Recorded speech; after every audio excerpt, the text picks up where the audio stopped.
जय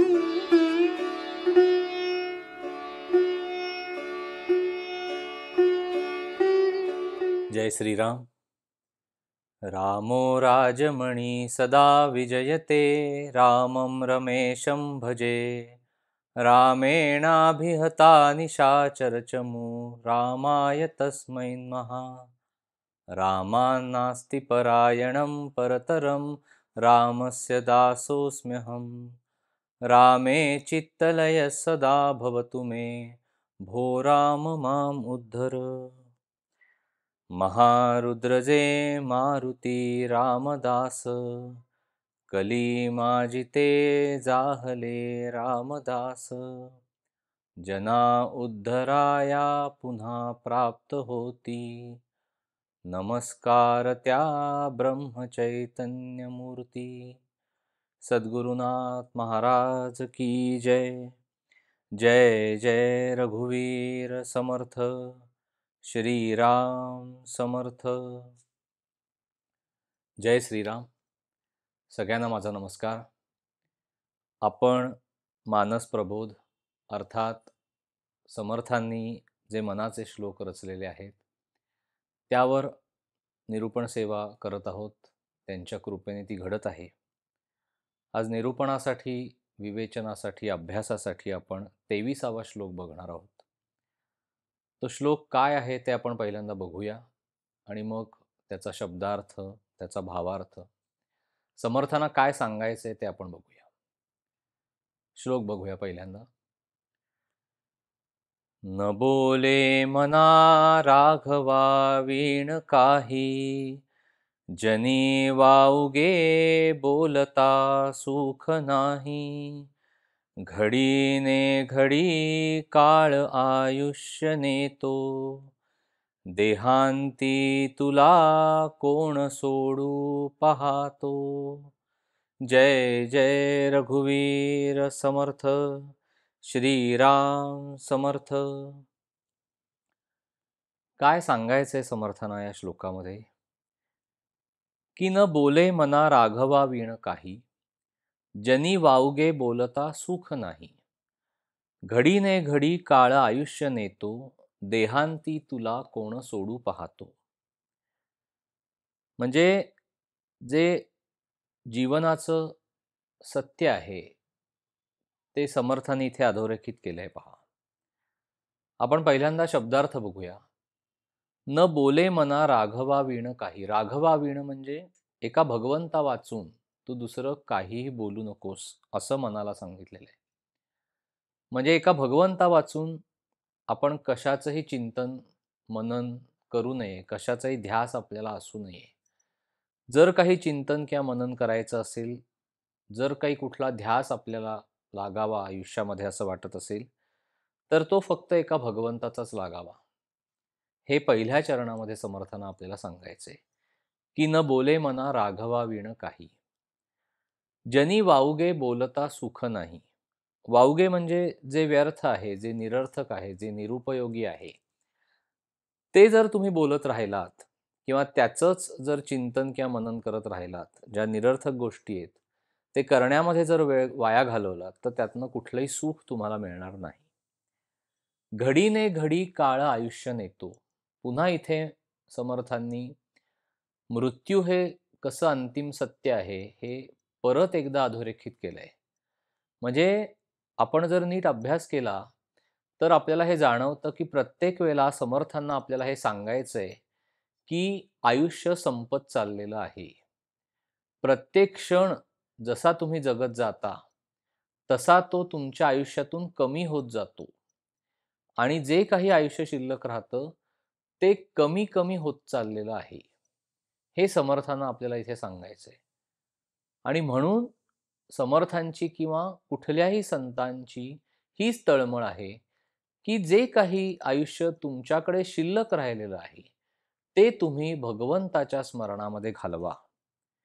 आणि म्हणून चौथ्या चरणामध्ये समर्थांनी हा प्रश्न विचारलेला आहे की देहांती तुला कोण सोडू पाहतो। देहांती म्हणजे जेव्हा देहाचा अंत व्हायची वेळ येईल, म्हणजे ज्या वेळेला अंत समय येईल त्यावेळेला एका भगवंता वाचून तुझी सुटका कोण करणार आहे? तुला या भवसागरातून कोण पार नेणार आहे? तर हे मना तू विचार कर, असं समर्थांना सांगायचंय. म्हणजे भावार्थ काय आहे या श्लोकाचा, की समर्थ मनाला हे सांगतायत, की हे मना, एका भगवंताशिवाय, एका परमात्म्याशिवाय तू काहीही बोलू नकोस. म्हणजे तू कशाचाही विचार करू नकोस, तू कशाचंही चिंतन किंवा मनन करू नकोस. जे काही निरर्थक, निरुपयोगी असं काही जे बोलणं आहे किंवा जे काही वागणं आहे, ते तुम्हाला सुख मिळवून देणार नाही. भगवंताकडून जो येणारा आनंद आहे किंवा समाधान आहे, ते जर आपण आयुष्य निरर्थक गोष्टी करण्यात घालवलं किंवा दिवसभर आपण निरर्थक गोष्टी बोलत राहिलो, तर आपलं आयुष्य आपल्याला ते सुख मिळवून देऊ शकत नाही. आणि पुन्हा समर्थ आपल्याला हे सांगतात, की घडीने घडी काळ आयुष्य नेतो. म्हणजे प्रत्येक क्षण हा आपल्या आयुष्यामध्ये जसं आपण जगत जातो, तसं आपलं आयुष्य कमी होत चाललेलं आहे. म्हणून तू एका भगवंताचं स्मरण ठेव, कारण त्या भगवंता वाचून तुझ्या अंतसमयी तुला दुसरं कोणीही सोडवणार नाही. म्हणजे समर्थांना मागच्या श्लोकामध्ये सुद्धा समर्थांनी हे आपल्याला सांगितलं किंवा मनाला उपदेश केला, की रघुनायका दृढ चित्ती धरावे. म्हणजे एका रघुनायकाला तुम्ही तुमच्या हृदयामध्ये किंवा चित्तामध्ये दृढ धरून ठेवा. ते का धरून ठेवा, ह्याचं उत्तर समर्थ आपल्याला या श्लोकामध्ये देतात. म्हणजे मृत्यूच्या वेळी एक भगवंतच तेवढ्या आपल्याला सहाय्यभूत होतो. या भवसागरातून जर आपल्याला पार व्हायचं असेल, तर एक भगवंतच आपल्याला उपयोगी पडतो. कारण आयुष्य जगत असताना आपण इतक्या वासना निरनिराळ्या गोष्टींमध्ये, वस्तूंमध्ये, आपल्या प्रपंचामध्ये, आपल्या मुलाबाळांमध्ये आपली वासना अडकलेली असते.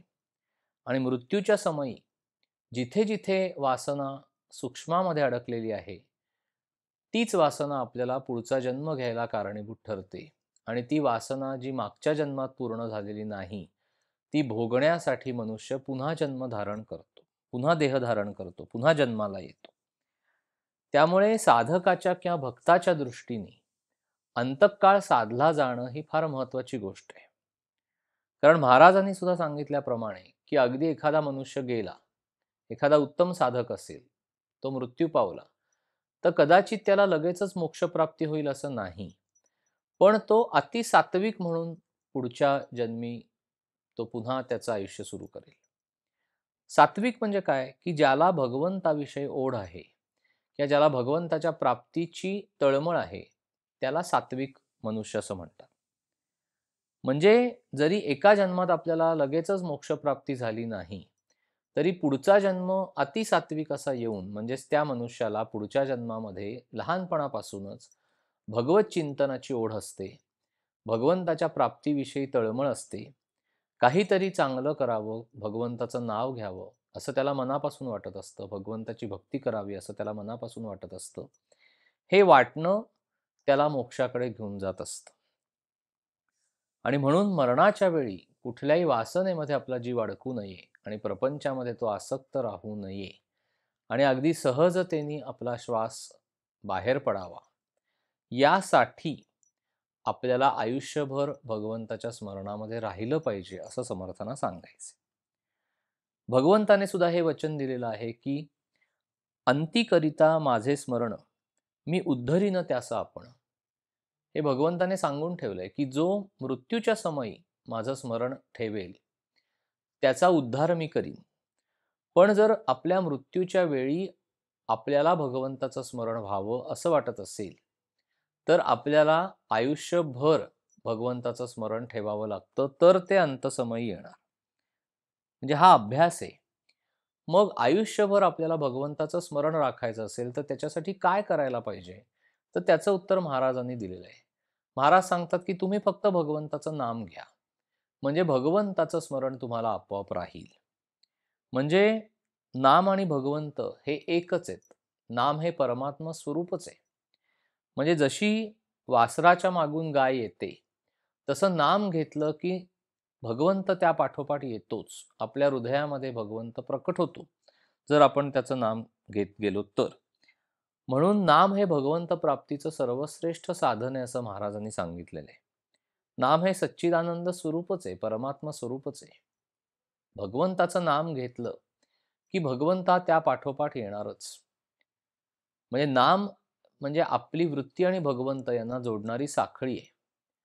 म्हणजे आपल्या वृत्तीचं नामाशी लग्न होऊन ती नामरूप बनली पाहिजे असं महाराज सांगतात. आणि हे समर्थ सुद्धा पहिल्या चरणामध्ये सांगतात की न बोले मना राघवा विण काही. म्हणजे एका भगवंता वाचून तू कशाचंही स्मरण ठेवू नकोस किंवा बोलू नकोस. व्यर्थ तू वाचा दौडू नकोस. एका भगवंता वाचून तू कशाचाही विचार करू नकोस, चिंतन अथवा मनन करू नकोस. तू फक्त भगवंताचं नाम घे, तू फक्त भगवंताचं स्मरण ठेव. मग त्याच्या चिंतनामध्ये जर आपल्याला अखंड राहायचं असेल तर आपण काय करायला पाहिजे? म्हणजे समर्थाने आधीच्या श्लोकात सांगितलं ना की प्रभाते मनी राम चिंतित जावा, पुढे वैखरी राम आधी वदावा. सगळ्या संतांनी सांगितलंय की भगवंताचं नाव हे अतिशय गोड आहे. तर ते नाव आपण आपल्या सतत मुखामध्ये ठेवलं पाहिजे. म्हणून आपण दिवसभर वाचेनी किंवा मनातल्या मनात भगवंताचं नाम घेत गेलं पाहिजे. भगवंताला आठवत राहिलं पाहिजे.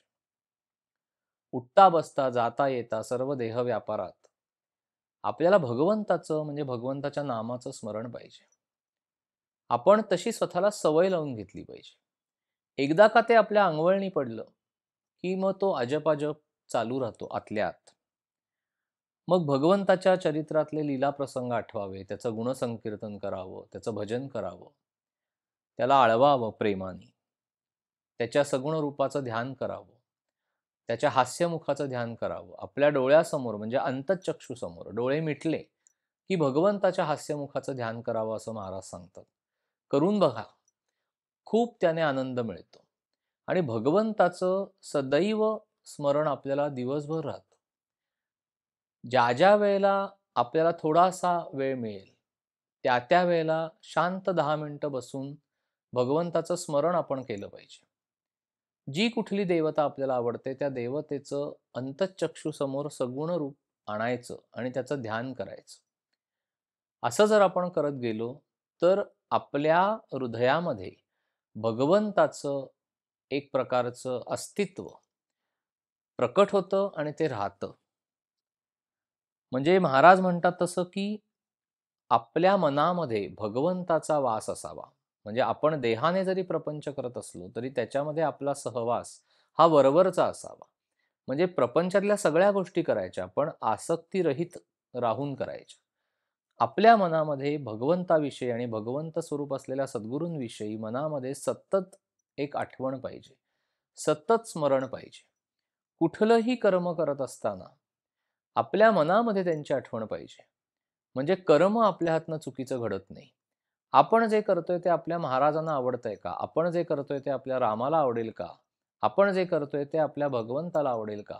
हा एक प्रश्न आपण सतत स्वतःला दिवसभर विचारत राहायला पाहिजे. म्हणजे आपल्या हातनं चुकीचं कर्म घडणार नाही. म्हणजे महाराज म्हणतात तसं की मुखी भगवंताचे नाम, हाती प्रपंचाचे काम, ऐसा राम जोडावा मनी. म्हणून भगवंताचं आपण अगदी चिकाटीने आणि निश्चयाने नाम घ्यावं. ते थोडंसं बळजबरीने घ्यावं लागतं. नामामध्ये आपल्यालाच आपली गोडी घालून घ्यावं लागतं. नामामध्येच नामाचं प्रेम आहे. जसं ताकामध्ये लोणी असतंच, पण ताक घुसळल्यावर जसं लोणी वर येतं तसं आपण नाम घेत गेलो की नामाचं प्रेम हे आपोआप त्यातून वर येतं. आणि एकदा का नामाचं प्रेम आपल्याला लागलं की आपल्या अंतरंगामध्ये नाम भरून राहतं. म्हणून जसं जमेल, जसं येईल त्याप्रमाणे आपण फक्त नाम घेत जायचं. मग तेच नाम आपल्याला एक दिवस भगवंताची प्राप्ती करून देतं. एक एक पाऊल पुढे नेऊन आपल्याला आपलं ध्येय गाठून देतं. ते महाराज म्हणतात तसं की आपला श्वासोच्छ्वास चालू आहे तिथपर्यंत आपल्या मुखामध्ये भगवंताचं नाम पाहिजे. तिथपर्यंत आपल्याला भगवंताची आठवण पाहिजे. म्हणजे आपला शेवटचा श्वास आणि नाम हे एकाच वेळेला बाहेर पडलं पाहिजे. म्हणजे अंतःकाळी अगदी शेवटी सुटणारी वस्तू म्हणजे भगवंताचं नाम पाहिजे. कारण आपलं आयुष्य क्षणाक्षणांनी कमी होत चाललेलं आहे. आपल्याला आपल्या मृत्यूची सदैव आठवण पाहिजे. पण आपण आयुष्य जगत असताना आपला एक दिवस मृत्यू होणार आहे आणि आपल्याला हे सगळं सोडून जावं लागणार आहे, हे आपण पूर्णपणे विसरलेलो असतो. म्हणून आपल्याला आपल्या मृत्यूची सदैव आठवण पाहिजे, म्हणजे आपल्या हातनं कधीही चुकीचं कर्म घडणार नाही आणि आपल्याकडनं कोणाचंही मन दुखावलं जाणार नाही. आणि हेच समर्थाने आपल्याला तिसऱ्या चरणामध्ये सांगितलेलं आहे, की घडीने घडी काळ आयुष्य नेतो. म्हणून जो क्षण आपण जगत आहोत, तो प्रत्येक क्षण आपण भगवंताच्या स्मरणामध्ये घालवण्याचा प्रयत्न करावा. पण तसं घडताना दिसतं का? तर तसं होताना दिसत नाही. म्हणजे आपण तत्वज्ञान म्हणून हे वाचलं, ऐकलं. पण जेव्हा आपण अंमलात आणण्याचा प्रयत्न करतो, तेव्हा त्यावेळेला ते अतिशय अवघड आहे हे आपल्याला कळतं. म्हणजे आपण सर्वसामान्य प्रापंचिक माणसं आहोत. आपण आपल्या प्रपंचामध्ये अतिशय गुरफटलेलो आहोत. कारण प्रपंच आपल्याला भगवंतानीच दिलेला आहे. म्हणजे महाराजांनी प्रपंचाची काय व्याख्या केली आहे, की जो माणूस दुसऱ्यावर अवलंबून आहे, तो प्रपंची आहे. त्यामुळे लग्न करून मुलं बाळं झाली म्हणजे प्रपंच झाला असं नाही. जो माणूस एकटा राहतो तो सुद्धा प्रपंचीच आहे. त्यामुळे आपण सगळेच जण या ना त्या पद्धतीने आपल्या आपल्या प्रपंचामध्ये गुरफटलेलो आहोत, गुंतलेलो आहोत, आसक्त आहोत. म्हणजे आपली मनाची अवस्था अशी आहे, की आपल्याला प्रपंच हा हवाच आहे. भगवंत त्या प्रपंचामध्ये असला तरी चालेल. म्हणजे आज मनाने आपण प्रपंचामध्ये गुंतलेलो आहोत, विषयाधीन आहोत, विकार आहेत मनामध्ये, वासना आहेत. त्यामुळे काय होतं, आपण एकीकडे साधन करत असतो. आपण महाराजांनी सांगितल्याप्रमाणे किंवा संतांनी सांगितल्याप्रमाणे आपण साधन करतो. ठराविक वेळेला आपण नामस्मरण करतो, एखाद्या पोथीचं पारायण करतो, स्तोत्र वाचतो. हे सगळं करतो. पण हे सगळं करून झाल्यानंतर जो 24 तासातला उरलेला सगळा वेळ आहे, म्हणजे झोपेतला वेळही सोडून द्या. उरलेला जो सगळा वेळ आहे, तो आपण नक्की काय करत असतो, हे आपण शांतपणे बघितलं पाहिजे. मग त्यावेळेला आपल्याला असं लक्षात येतं, की आपण सगळा हा राहिलेला वेळ आहे, तो फक्त प्रापंचिक गोष्टी करण्यामध्ये घालवतो. प्रपंचाविषयीच आपण बोलत असतो. प्रापंचिक गोष्टीच आपण करत असतो. म्हणजे अगदी साधं बघायला गेलं तर नाम घेताना सुद्धा प्रपंचाचेच विचार आपल्या मनामध्ये त्यावेळेला सुद्धा येत असतात. किंवा भगवंताकडे आपण जेव्हा जातो, तेव्हा आपल्या अडचणी घेऊनच भगवंताकडे जातो किंवा सद्गुरूंकडे जातो किंवा महाराजांच्याकडे जातो. म्हणजे मोक्ष वगैरे ह्या सगळ्या गोष्टी मनुष्याला असं वाटतं, की ते सगळं राहू दे बाजूला. मोक्ष वगैरे आत्ता काही नको. रोजचा दिवस व्यावहारिक पातळीवर जगताना त्याची जी काही धडपड चाललेली आहे, जी काही त्याची रोजची जगण्याची लढाई चाललेली आहे, त्याला अतिशय अडचणींचा सामना करावा लागतो. त्यावेळेला भगवंतानी त्या सगळ्या अडचणींचं निवारण करावं. काहीतरी दैवी उपाय करून त्या अडचणींचं निवारण व्हावं आणि त्याच्यासाठी तो भगवंताकडे जातो. त्याच्यासाठी तो भगवंताची उपासना सुरू करतो. पण ह्या सगळ्याच्या मागे प्रापंचिक सुख मिळावं एवढीच त्याच्या मनामध्ये इच्छा असते. म्हणजे मनुष्य दिवसभर त्याचा प्रपंच करत असतो, प्रपंचाला लागणारा पैसा मिळवण्याचा प्रयत्न करत असतो, त्याच्यासाठी उद्योगधंदा करत असतो, नोकरी करत असतो. मग पैसा कमवून प्रपंचामध्ये तो वस्तू आणतो. आपल्या मुलाबाळांना सुख मिळावं म्हणून सगळ्या गोष्टी करतो. त्याच्यामध्ये तो स्वतःचा स्वार्थ साधतो, देहबुद्धी जोपासतो. त्यातून सुख मिळवण्याचा प्रयत्न करतो. पण प्रपंच हा मुळात दुःखमय असल्यामुळे या सगळ्या गोष्टी कितीही जीवाचा आटापिटा करून केल्या, तरीही त्याला त्या पूर्ण आनंद देऊ शकत नाहीत. पण तो आनंद प्रपंचाकडूनच मिळाला पाहिजे, ही मनुष्याची इतकी घट्ट जाणीव आहे, की कितीही दुःख झालं प्रपंचामध्ये आणि पूर्णत्वानी जसा हवा तसा आनंद मिळाला नाही, तरी तो हवा तसा आनंद मिळवण्यासाठी मनुष्य पुन्हा पुन्हा प्रपंचाचीच कास धरतो आणि अधिकाधिक हट्टाने तो प्रपंच पूर्ण करण्याचा, नेटाने प्रपंच करण्याचा प्रयत्न करतो. पण त्याच्या प्रपंचाला जर भगवंताचं अधिष्ठान नसेल, तर मात्र त्याला त्याचा प्रपंच पूर्णत्वानी आनंद देऊ शकत नाही, म्हणजे समाधान देऊ शकत नाही. म्हणजे प्रत्येकाच्या प्रपंचामध्ये उणीव आहे. कोणाचाही प्रपंच असा नाही की ज्याच्यामध्ये उणीव नाही. पण जर तुमच्या प्रपंचाला भगवंताचा अधिष्ठान असेल, तर आपली मनोभूमिका अशी होते, की ठीक आहे, जसा माझा प्रपंच असेल तसा मला भगवंतांनी दिलेला आहे, तसा मला महाराजांनी दिलेला आहे.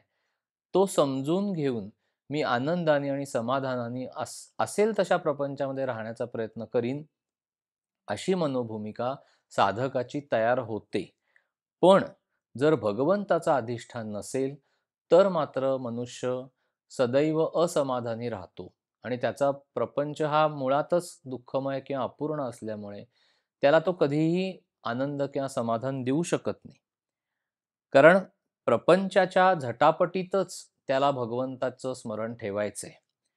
पण जे दुसऱ्या चरणामध्ये समर्थांनी सांगितलं, की "जनी वाऊगे बोलता सुख नाही." म्हणजे तुम्ही एका भगवंताशिवाय जे काही निरर्थक किंवा निरुपयोगी व्यर्थ बोलत राहाल किंवा काही कृती करत राहाल, तर त्यातनं तुम्हाला सुख मिळणार नाही. पण आज आपली अशी अवस्था आहे सगळ्यांची, की आपल्याला भगवंताचं स्मरण ठेवायला पुरेसा वेळ नाही. नामस्मरण करायला आपल्याला पुरेसा वेळ नाही. आज आपल्याला प्रत्येकाने जर स्वतःलाच हा प्रश्न विचारला, की रोज आपलं किती नामस्मरण होतं, किती वेळ होतं? तर प्रत्येकाला माहिती आहे आपलं स्वतःचं नामस्मरण किती वेळ होतं. किंवा आज आपलं नामस्मरण झालं तर उद्या होत नाही. आज थोडा वेळ झालं तर उद्या त्याच्यापेक्षा अजून थोडा वेळ होतो. कधी जास्त वेळ होतं. म्हणजे त्यालाही काही हे नाही. घरामध्ये शांतपणे बसून आपल्याला साधन करता येत नाही. नित्य सगुण पूजेला आपल्याकडे वेळ नाही. तीर्थक्षेत्री जायचं म्हटलं तर आपण तिथली गर्दी पाहून म्हणतो की नको, एवढ्या गर्दीमध्ये आपल्याला जायचं नाहीये. म्हणजे आत्ता चालू परिस्थितीमध्ये आपल्या सगळ्यांच्या मनाची काय अवस्था आहे, ती आपण अभ्यासतोय. की रोज आपलं नामस्मरण ठराविक वेळेला, ठराविक ठिकाणी जसं महाराजांनी किंवा समर्थांनी सांगितलंय, की सूर्योदयाच्या आधी उठा आणि नाम घ्या. पण होत नाही आपल्याकडनं.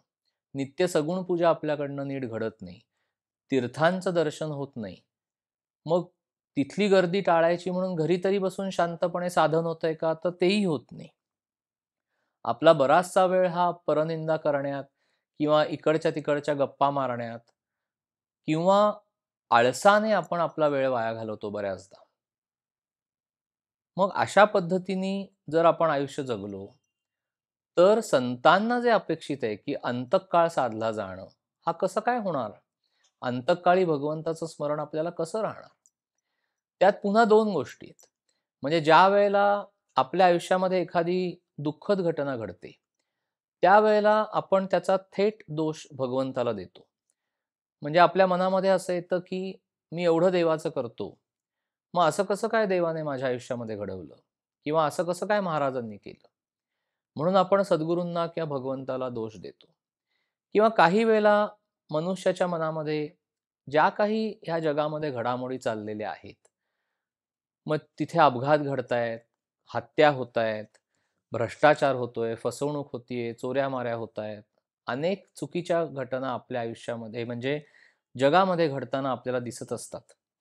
मग त्यावेळेला आपल्याला असं वाटतं, की कुठे भगवंत? हे थांबवू का शकत नाही तो?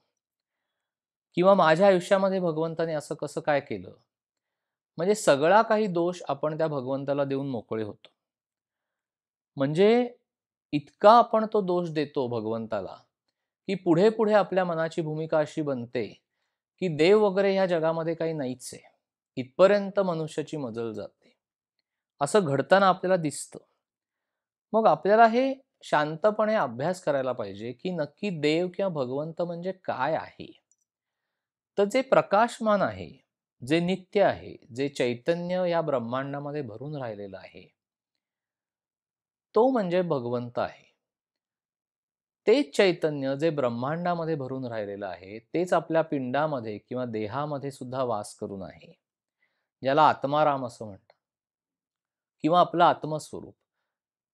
तो परमेश्वराचा चैतन्याचा अंश आपल्या प्रत्येकामध्ये आहे. तो कसा ओळखायचा? तर आयुष्य जगत असताना त्या चैतन्याच्या अंशाची आपल्याला कल्पना नसते. पण ज्यावेळेला मनुष्याचा मृत्यू होतो, त्यावेळेला त्याच्यातलं चैतन्य देह सोडून बाहेर येतं. मग आपण काय म्हणतो, की अमुक-अमुक व्यक्ती मृत्यू पावली. पण त्या व्यक्तीचा देह तर समोरच दिसत असतो. मग आयुष्यभर त्या देहाला तुम्ही व्यक्ती समजत चाललेला आहात.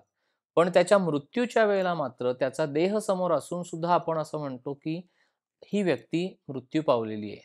म्हणजेच काय, की त्या व्यक्तीमधलं जे चैतन्य आहे, ते मृत्यूनंतर बाहेर पडलेलं आहे. ते चैतन्य म्हणजेच भगवंत आहे, भगवंताचा अंश आहे.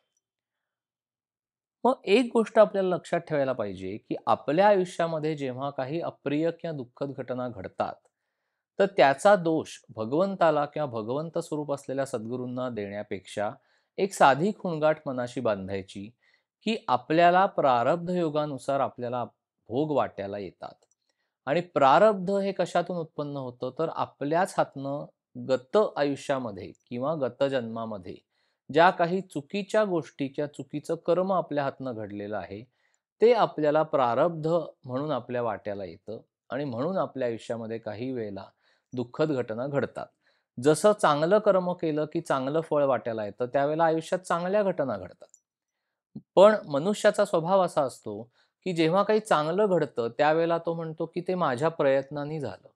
पण ज्यावेळेला काही वाईट घडतं, त्यावेळेला मात्र त्याचा दोष तो भगवंताला देतो. तसंच जगामध्ये ज्या काही अशा घटना घडतायत आत्ता, त्या सगळ्या कलीच्या प्रभावामुळे घडतायत. त्यामुळे ह्या सगळ्या गोष्टी कलीच्या प्रभावामध्ये घडत असताना, कलीचं मुख्य काम काय आहे? तर मनुष्याची बुद्धी भ्रष्ट करणं.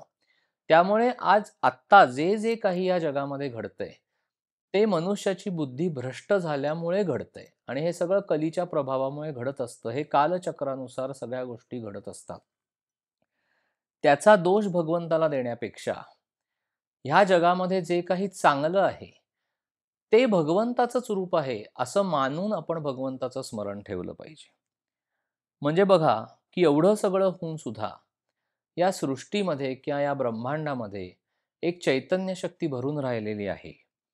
सृष्टीचं सृजन चालू आहे. रोज सूर्यचंद्र उगवतायत. आपल्याला प्राणवायू मिळतोय श्वासोच्छ्वास करायला. पंचमहाभूतांचे आशीर्वाद आपल्याला मिळतायत. निसर्गाकडून आपल्याला उत्तम गोष्टी प्राप्त होतायत. शेतामध्ये धान्य पिकतंय, सृजन होतंय. हे सगळं भगवंताच्या कृपेनेच घडतंय ना. आपली सत्सद्विवेक बुद्धी जागृत राहते. आपल्या हातनं काही चांगली कर्म घडतायत. जे काही आपल्याकडनं घडतंय, मग ते भौतिकातलं असो किंवा आध्यात्मिक असो, ते सगळं भगवंताच्या चैतन्य शक्तीमुळेच घडत असतं. म्हणजे थोडक्यात काय, की जगामध्ये जो काही चांगुलपणा शिल्लक आहे, जगामध्ये जे काही चांगलं घडतंय, ते सगळं भगवंताचंच रूप आहे. त्यामुळे भगवंत जर आपल्याला मूर्तीमध्ये किंवा सगुणामध्ये जर ओळखता येत नसेल किंवा सगुण मूर्तीमध्ये भगवंत आपल्याला सापडत नसेल, तर निर्गुण तत्वामध्ये त्याला शोधण्याचा प्रयत्न करावा किंवा निर्गुणामध्ये त्याला बघण्याचा अभ्यास करावा. मग जे चांगलं आहे, तो भगवंत आहे. जे पवित्र आहे, तो भगवंत आहे. जे शुद्ध आहे, ते भगवंताचं रूप आहे. म्हणजे कुठून तरी भगवंताचं स्मरण आपल्याला ठेवता आलं पाहिजे. मग आपण सृष्टीच्या सृजनामध्ये भगवंत बघू शकतो. उमललेल्या फुलामध्ये बघू शकतो. छोट्या मुलाच्या हसण्यामध्ये बघू शकतो. त्याच्या निरागस भावामध्ये आपण भगवंताला शोधू शकतो. निस्वार्थी प्रेमामध्ये भगवंत रमलेला आहे. गोड वाणीमध्ये भगवंत आहे.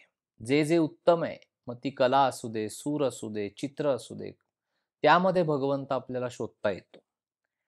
जिथे समाजाला उपयोगी असं कार्य चालू आहे, तिथे भगवंत आहे. जे शुद्ध आहे, जे पवित्र आहे, तिथे भगवंत आहे. मग शुद्ध मनामध्ये, अंतरंगामध्ये भगवंत आहे. म्हणजे आपल्याला भगवंत अशा पद्धतीने निर्गुणामध्ये सुद्धा पाहता आला पाहिजे. जर आपल्याला तो सगुण रूपामध्ये पाहायला मर्यादा येत असतील, अनेकांना येतात. अनेकांना असं वाटतं, की मूर्तीमध्ये कुठे देव असतो. मग देव इथे सगळीकडे शोधा, तो तुम्हाला नक्की सापडेल. कुठून तरी त्या भगवंताचं किंवा त्या देवाचं स्मरण आपल्याला राहिलं पाहिजे. मग जर असं आयुष्यभर आपण स्मरण ठेवू शकलो, तर आपल्याला आपल्या अंतःसमयी भगवंताचं म्हणजेच पवित्रतेचं, शुद्धतेचं स्मरण राहील.